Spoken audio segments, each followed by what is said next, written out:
Pertama-tama dan yang paling utama, marilah kita panjatkan puja dan puji syukur kepada Allah Subhanahu wa taala karena atas berkat dan rahmatnya sehingga kita dapat berkumpul walaupun dalam keadaan online. Salawat dan salam tercurah limpahkan kepada Habibana wa Nabiyana Muhammad kepada keluarganya dan para sahabatnya dan selaku kita umatnya hingga akhir zaman.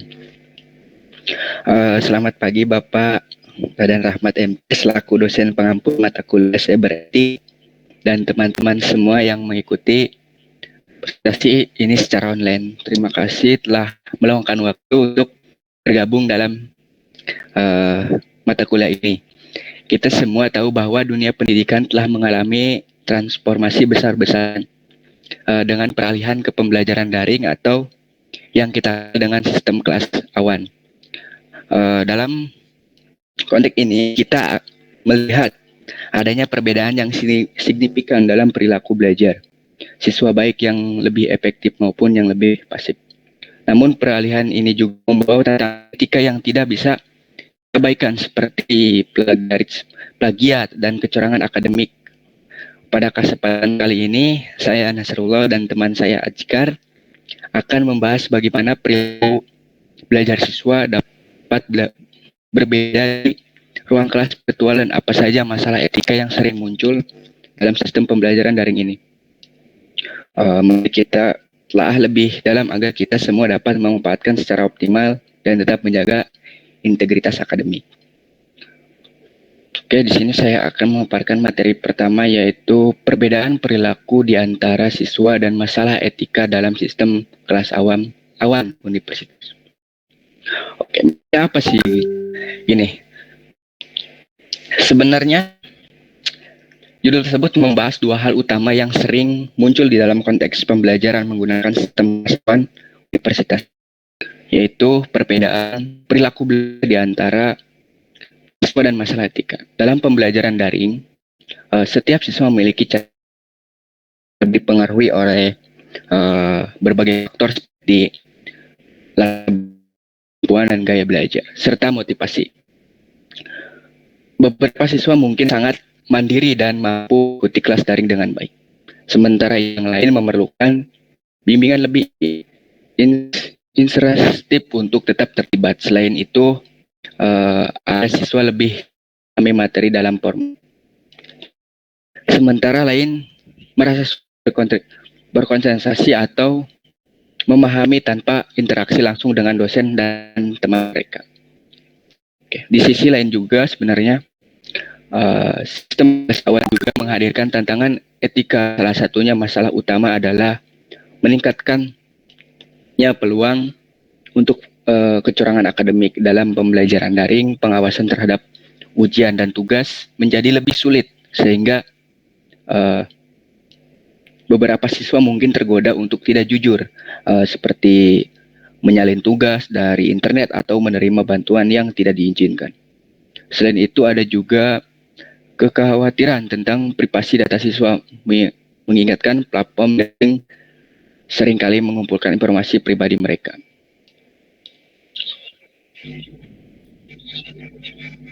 Iya Pak, belum Pak, emang belum. Ya, masih membahas tentang judul dulu Pak.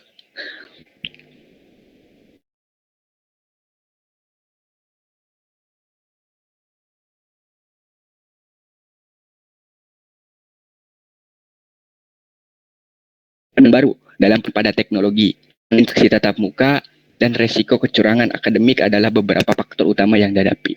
Oke. Apa sih ini tuh maksudnya gitu? Jadi sistem kelas yang tergantung pada teknologi untuk mengelola proses pembelajaran secara daring membawa sejumlah tantangan baru yang perlu diatasi. Salah satunya tantangan terbesar adalah ketergantungan pada teknologi itu sendiri. Tidak semua memiliki akses yang memadai terhadap perangkat atau koneksi internet yang stabil. Kesenjangan ini sebenarnya dapat menghambat partisipasi siswa dalam pembelajaran. Selain itu, masalah teknis seperti gangguan jaringan atau perangkat rusak atau plafon yang bermasalah seringkali menjadi kendala yang mengganggu proses belajar mengajar bagi mereka yang kurang familiar dalam teknologi. Terus keterbatasan literasi digital juga menjadi hambatan tambahan yang membuat sistem ini kurang efektif. Gitu. Terus kurangnya interaksi tatap muka ini juga sebenarnya menjadi kelemahan sangat signifikan dari sistem ini. Pembelajaran daring cenderung menguasai hubungan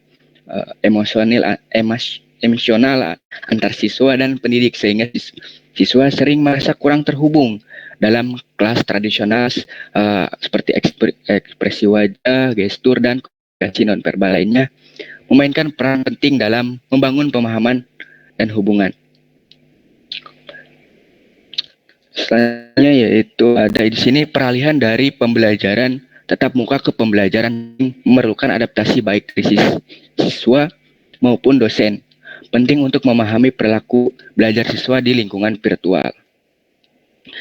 Maksudnya gini, bahwa peralihan dari pembelajaran tatap muka ke pembelajaran daring membawa tantangan yang membutuhkan penyesuaian dari semua pihak yang terlibat, baik siswa maupun dosen. Dalam pembelajaran daring, pola interaksi dan cara belajar berubah secara signifikan dibandingkan dengan metode tradisional seperti siswa perlu beradaptasi dengan virtual yang lebih mandiri di mana mereka harus memiliki disiplin dari yang lebih kuat untuk mengelola waktu, menyelesaikan tugas dan tetap fokus tanpa pengawasan langsung. Terus dari sisi dosen, ada kebutuhan untuk memenuhi dinamika perilaku siswa dalam konteks virtual. Siswa tidak selalu merespon pembelajaran daring dengan cara yang sama seperti dalam kelas fisik. Beberapa mungkin aktif dan terlibat, sementara yang lain merasa kesulitan untuk tetap bermotivasi atau mengalami hambatan teknologi. Oleh karena itu, dosen perlu menyesuaikan metode pengajaran agar lebih efektif dalam memfasilitasi pembelajaran di lingkungan daring seperti menggunakan teknologi yang interaktif, menciptakan suasana belajar yang mendukung dan memberikan bimbingan tambahan bagi siswa yang membutuhkan. Oke, yang selanjutnya yaitu perbedaan gaya belajar siswa aktif versus pasif. Aktif di sini bahwa aktif itu cenderung terlibat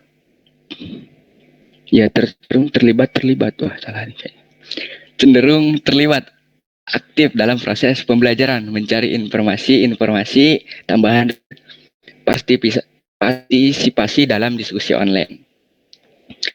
Contohnya gini, misal kita contoh dalam diskusi daring karena ini bahas tentang awam ya.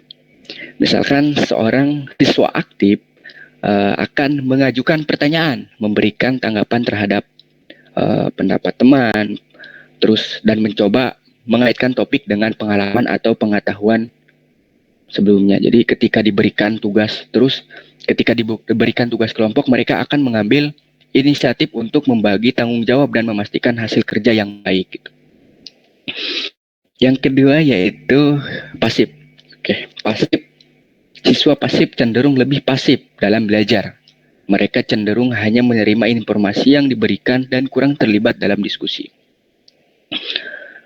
Contohnya, kelas daring juga, seorang siswa pasif akan mendengarkan penjelasan tanpa mengajukan pertanyaan, gitu. Meskipun ada hal yang tidak mereka pahami, jika diberi tugas kelompok, mereka mungkin hanya mengikuti apa yang diminta tanpa memberikan kontribusi tambahan atau ide kreatif. Yang selanjutnya yaitu permasalahan etika, plagiarisme, dan kecurangan akademik. Yang membahas kita plagiat ya. Plagiat itu di sini bahwa secara singkatnya yaitu mengambil karya orang lain tanpa atribusi yang tepat. Contohnya gini, misal seorang siswa menulis esai dan mengambil beberapa kalimat dari artikel lain ditemukan. Terus lalu memasukkannya ke dalam esainya beri tanda kutipan atau menyebutkan siapa penulis artikel tersebut. Seperti itu. Terus ada di sini yang namanya kecurangan akademik. Di sini akademik itu yaitu jauh dari sumber lain atau menggunakan alat bantu yang dilarang. Contohnya gini, orang siswa membawa catatan atau menyalin jawaban selama ujian, gitu. Meskipun sudah ada peraturannya yang melarang, tapi tindakan tersebut merupakan bentuk kecurangan karena siswa tersebut tidak mengikuti ujian dengan cara yang jujur dan adil, serta berusaha memperoleh nilai tanpa usaha yang dengan kemampuan atau pengetahuannya itu sendiri. Oke, mungkin presentasi selanjutnya akan disampaikan oleh Azkar. Tempatan waktunya kami persilahkan. Baik. Saya akan melanjutkan presentasi Nasrul. Pentingnya interaksi tatap muka dalam pembelajaran. Yang ke-1, meningkatkan keterlibatan. Interaksi tatap muka mendorong siswa untuk terlibat aktif dalam edukasi dan pembelajaran. Yang kedua, membangun hubungan. Interaksi langsung memungkinkan siswa membangun hubungan yang lebih kuat dengan dosen dan sesama teman. Yang ketiga, meningkatkan motivasi. Dukungan dan bimbingan langsung dari dosen dapat memotivasi belajar lebih giat. Selanjutnya, Nasrul.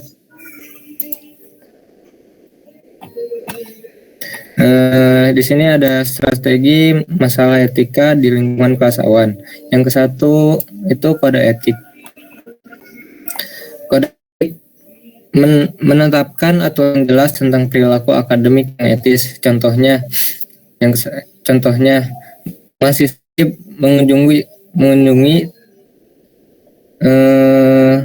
kampus dalam semua aspek akademik, termasuk dalam penulisan tugas, ujian, dan penelitian.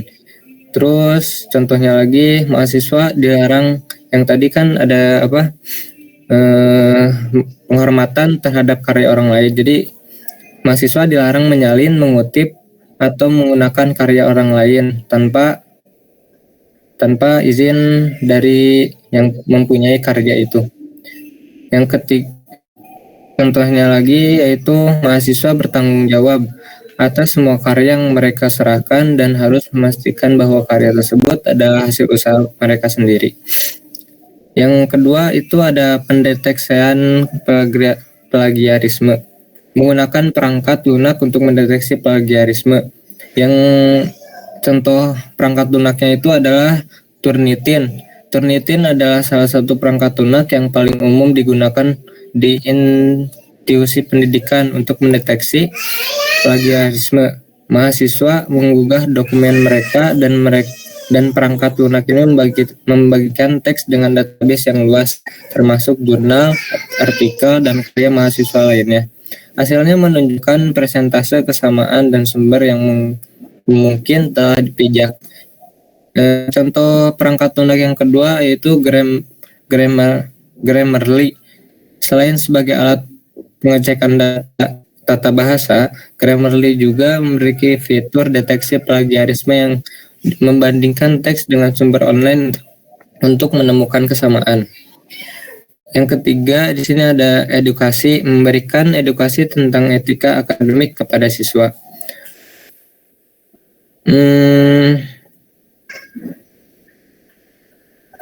Contoh dari program edukasi tentang yang kedua itu tentang plagiarisme. Yang ke-1 contohnya workshop penulisan akademik. Kampus dapat mengadakan workshop yang mengajarkan mahasiswa cara menulis dengan baik, termasuk cara melakukan kutipan dan referensi yang benar. Dalam workshop ini, mahasiswa akan belajar tentang berbagai gaya kutipan. dan pentingnya atribusi. Contoh yang kedua, menyediakan kursus online tentang etika penulisan. Menyediakan kursus online yang membahas etika penulisan, termasuk apa itu plagiarisme, jenis-jenis plagiarisme, dan cara menghindarinya. Yang contoh yang ketiga, sesi diskusi dan tanya jawab. Mengadakan sesi diskusi di kelas di mana mahasiswa dapat bertanya tentang isu-isu terkait plagiarisme dan berbagi pengalaman mereka. Ini dapat membantu menciptakan kesadaran dan pemahaman yang lebih baik tentang pentingnya orisinalitas. Selanjutnya, Mas Ro.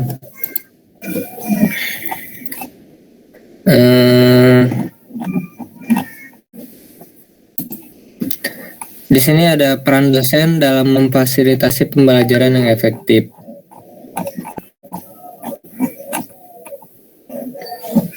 Yang satu, pembelajaran aktif.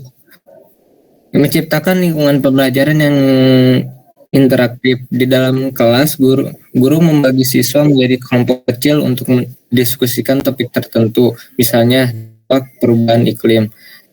Dan setiap kelompok diminta untuk merumuskan pendapat mereka dan mempresentasinya di dalam kelas. Siswa dapat berpartisipasi dengan berbagai ide, mendengarkan pendapat teman, dan berdebat secara konstruktif. Pembelajaran aktif ini mendorong siswa untuk berpikir kritis, berkolaborasi, dan mengembangkan keterampilan komunikasi.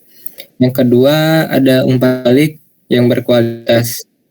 Contohnya ada penilaian tugas. Setelah siswa menyerahkan tugas esai, dosen memberikan umpan balik yang mendetail. Umpan balik tersebut mencakup komentar positif tentang bagian yang baik dari esai, serta saran spesifik untuk perbaikan seperti memperjelas argumen dan menambahkan referensi yang relevan.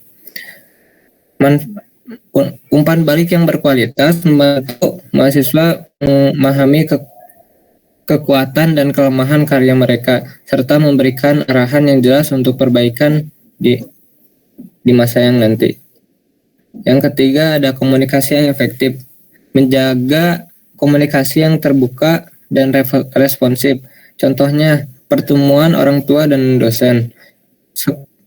Kampus mengadakan pertemuan antara orang tua dan dosen untuk membahas perkembangan mahasiswanya.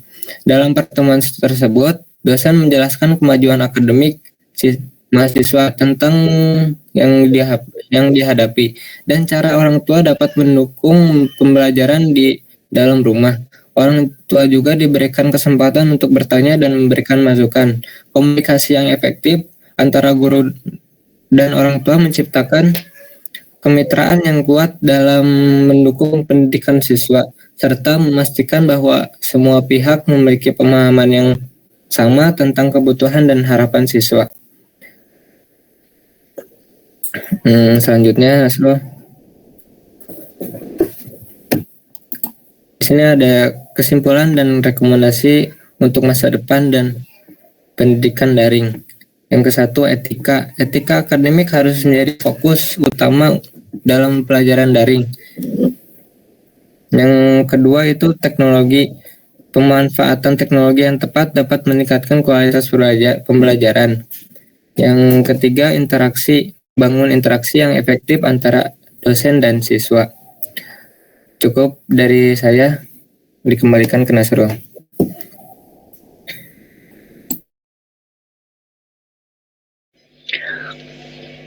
Baik, terima kasih Sekar ya. Oke, untuk teman-teman di sini ada yang ditanyakan dari pemaparan kami. Mungkin apa kurang dimengerti atau ada yang ingin bertanya gitu.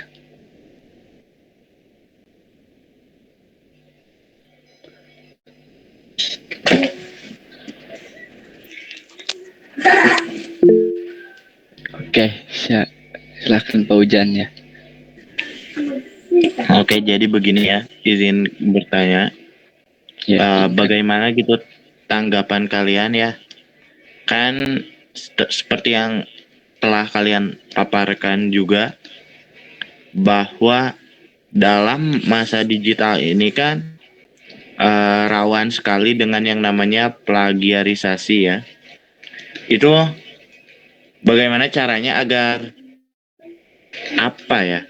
Kan kita kalau nggak lihat dari internet juga kan kita nggak tahu ya apa gitu yang mau dicari gitu. Jadi bagaimana solusinya gitu untuk apa ya meningkatkan kemampuan mahasiswa dalam apa ya membuat sesuatu yang original gitu. Jadi tidak plagiat apa yang telah ada di internet.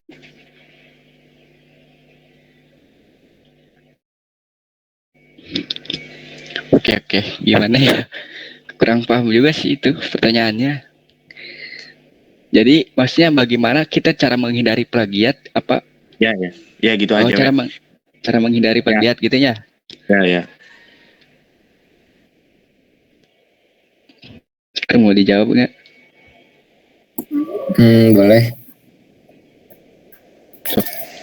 Cara mengatasi plagiarisme yaitu yang wajib dilakukan yang satu, pahami dulu sumbernya. Bacalah dan pahami informasi yang akan digunakan. Kayak baca-baca dulu buku-buku yang ada di perpustakaan, menuliskan dengan kata-kata sendiri. Yang kedua, gunakan alat cek plagiarisme. Manfaatkan perangkat lunak seperti Turnitin atau Grammarly yang untuk memeriksa keaslian tulisan.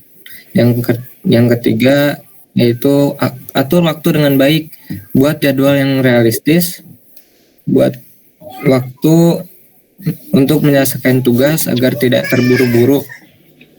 Yang keempat yaitu tanya dosen atau teman. Jika ragu kalau tulisan kalian itu terkena plagiarisme, tanyakan dosen atau teman. Kalau melakukan diskusi. Yang keempat contohnya cara mengatasi plagiarisme, pelatihan dan pendidikan. Yaitu pendidikan perlu memberikan pelatihan tentang etika penulisan dan cara mengutip yang benar. Seperti itu, Fauzan.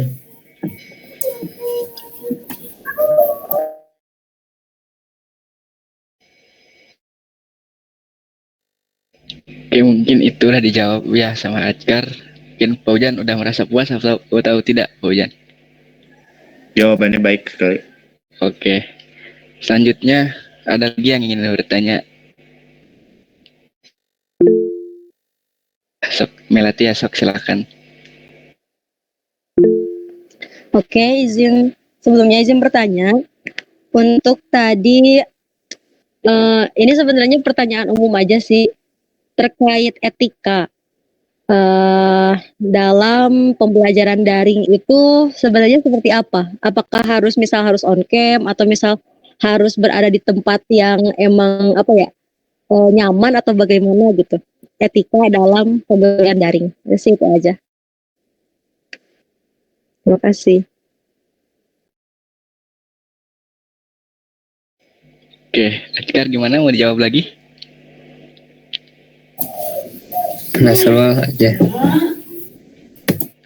Oke, etika dalam pembelajaran daring itu seperti apa? Oke, sebenarnya etika itu kita merujuk kepada sopan santun kali ya. Oke, etika dalam pembelajaran daring itu mungkin benar tadi. Yang pertama itu mengaktifkan on cam, terus di tempat yang nyaman, misalkan tidak di gitu. Yang kedua yaitu mungkin berpakaian rapi gitu kan, tidak memakai baju tidur atau lagi sedang tidur atau tiduran gitu. Jadi kita tuh full di depan layar kita. Terus terus mendengarkan penjelasan dari dosen ataupun teman-teman yang lagi presentasi. Mungkin itu sih. Acara ada yang ingin ditambahkan?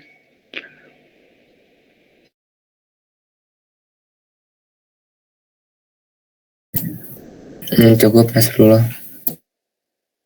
Kurang lebih seperti itu, Mel. Gimana? bisa dipahami.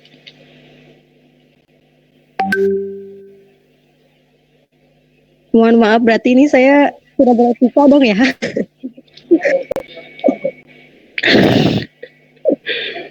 Ya itu mah tergantung kesadaran. Mungkin gitu. Ya, udah. Ya, terima kasih. Ya. Sebenarnya tiket tuh banyak ya. Terus ada juga misalkan kita menghormati waktu. Jadi masuk ke daring itu tidak terlambat. Terus berkomunikasinya juga kita itu secara sopan gitu. Tidak apa ya, tidak tolak gitu. Mungkin itu sih.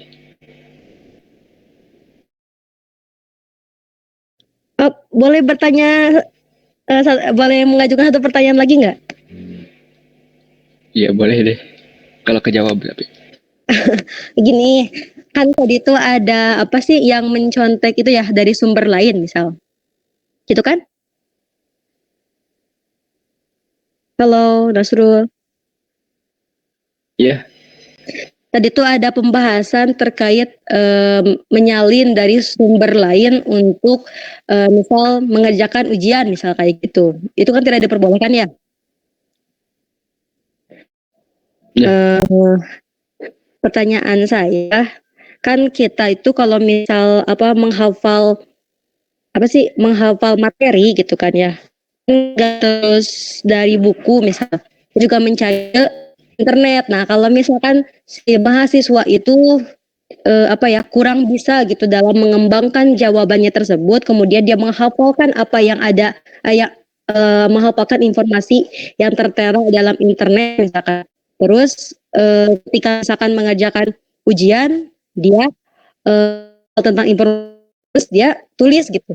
Nah itu kan dia nggak mengalin tapi kayak apa sih menghafal informasi terus dia menuangkannya dalam jawaban tersebut, itu masih termasuk kecurangan atau bagaimana? Tapi sistemnya itu dia nggak nyalin secara langsung, jadi dia dihafal dulu gitu. Lalu dia menuangkan dalam jawaban tersebut, apakah itu termasuk kecurangan atau bagaimana? Terima kasih. Oke gini.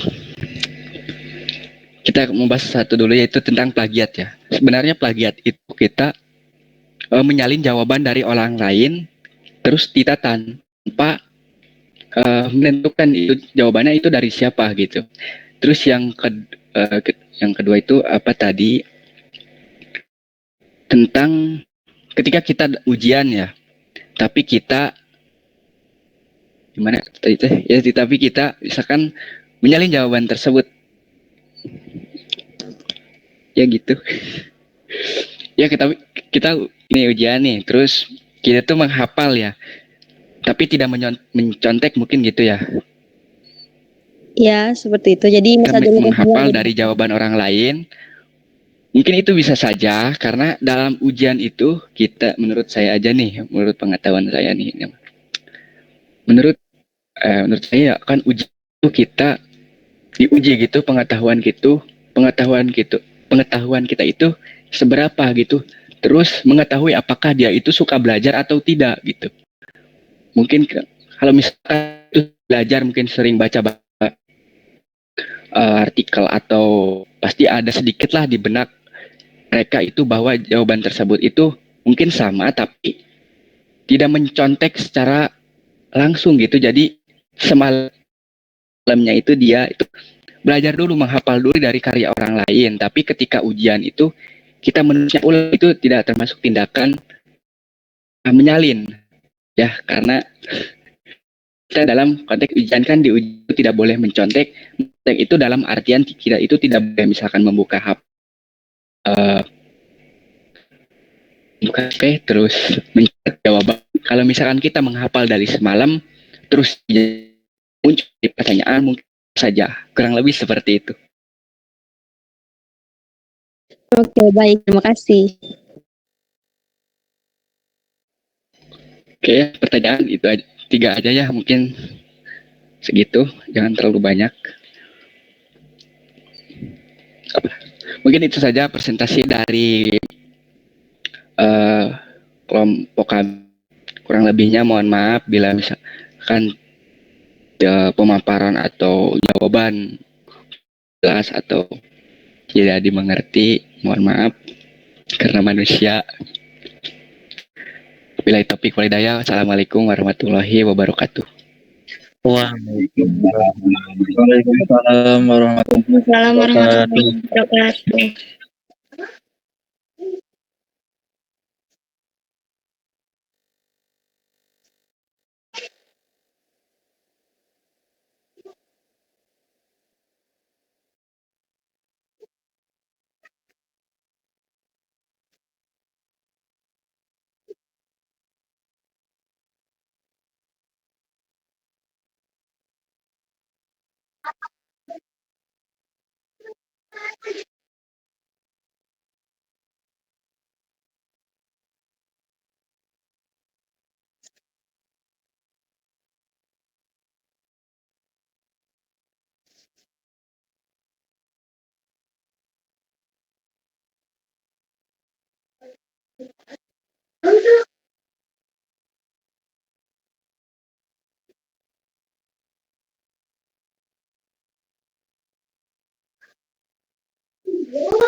Nggak ada Bapak, nggak masuk.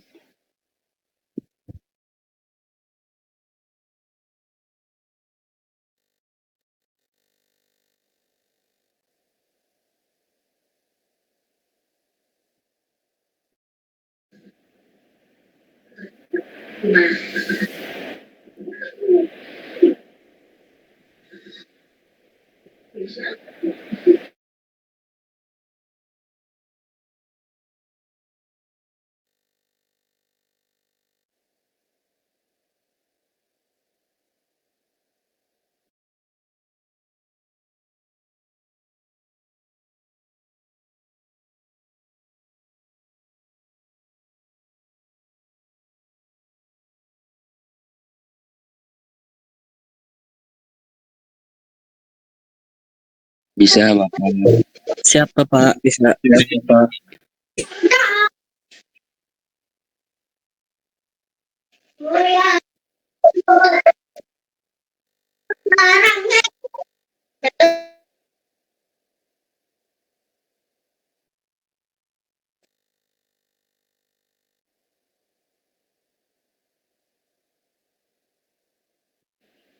Waalaikumsalam warahmatullahi wabarakatuh.